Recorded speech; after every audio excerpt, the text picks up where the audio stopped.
जय ढोलकिया बीजेपी रे मिसिबा परे बीजेडी तीव्र असंतोष प्रकाश करछि। प्रतिक्रिया रखी दल कहिछि जे घोड़ा बेपार बिक्री होई गले जय ढोलकिया राजू भाई जदि बंची थांते ताहले एक कथा को पसंद करि न थांते। जय बीजेपी रे मिसिले भी नुआपड़ा रे कोनोसी प्रभाव पड़िबन। पोष्यपुत्र थिले राजू ढोलकियांकर रक्त प्रभावित हेउनी।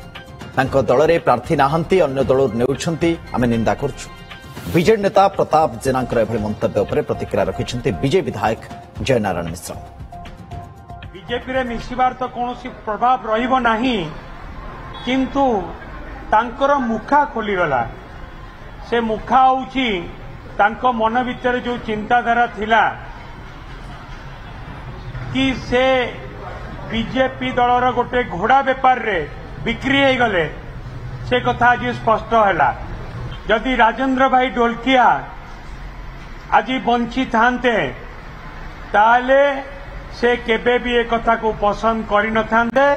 तांकर आत्मा जोठी भी थाउ ना कहीं ए कथा को से केबे भी ग्रहण करिवे नहीं, पसंद करिवे नहीं। गोटे तासर पत्ता गोटे गोटे ढलुछि, पूरा ढली जीव। प्रताप जेना कौ दिन बीजेपी जॉइन करेंगे तार तारीखटा से घोषणा कहीदवा कथा। घोड़ा बेपार कौन कलु, जो पार्टीर भविष्य किसी नहीं आउ से पार्टी रे किए रहिबो। तो से पार्टी लोक मैंने आईबे निश्चित भाव में। कांग्रेस विरोधी मैंने कुआड़े जीवे, तो बीजेपी को आईबे ना।